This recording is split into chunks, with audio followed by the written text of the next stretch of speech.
Après l'adoption des 2 premiers livres de la proposition de loi portant code électoral en République du Bénin le vendredi dernier, les députés ont poursuivi ce lundi 3 septembre 2018 l'examen des 5 livres restants. Objectif de la proposition de loi, permettre au Bénin de disposer d'un code électoral plus performant pour les prochaines élections. Les candidatures doivent faire l'objet, au plus tard 45 jours avant l'ouverture de la campagne électorale, d'une déclaration en tout exemplaire des candidats titulaires et suppléants, revêtus de la signature dûment certifiée par l'autorité administrative et portant l'engagement que tous les candidats remplissent les conditions d'éligibilité prévues au titre 2 du présent livre. Le montant du cautionnement à verser par candidat titulaire aux élections législatives est de 10% du montant maximum autorisé pour la campagne électorale.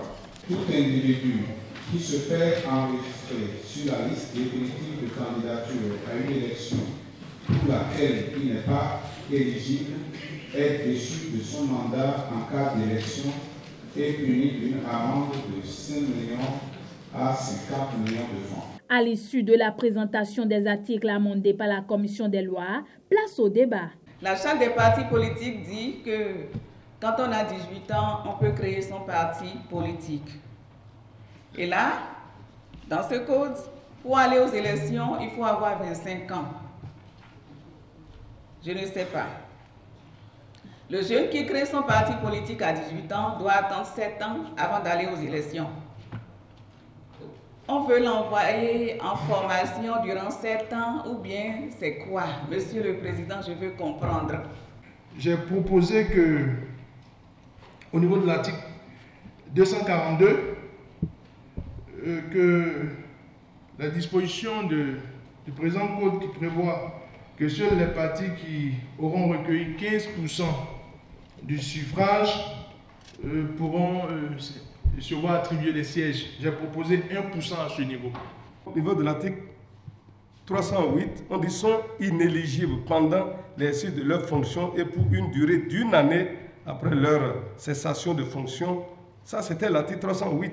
Les personnels militaires des forces de sécurité, les agents des eaux et forêts et de la douane, ils ont été plus précis dans le même code, Monsieur le Président.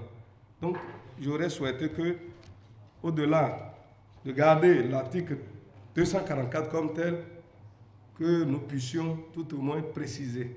La plupart de ces amendements ont été pris en compte par la Commission des lois et intégrés dans la proposition de loi. Les 5 livres examinés sont adoptés. La représentation nationale passe alors au vote de la loi. La loi numéro 2018-31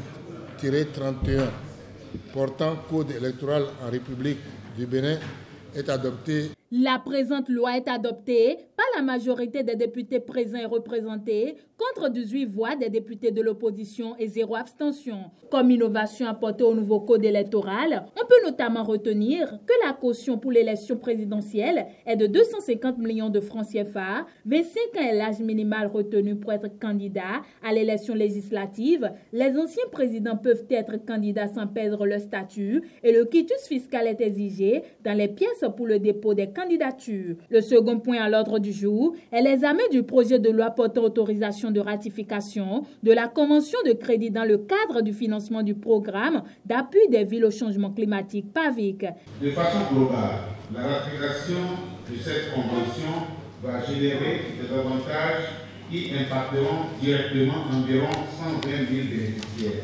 Il est utile de retenir que la finalité du programme d'adaptation des villes au changement climatique, PAVIC, est d'améliorer le cadre de vie et la résilience des territoires et des populations béninoises.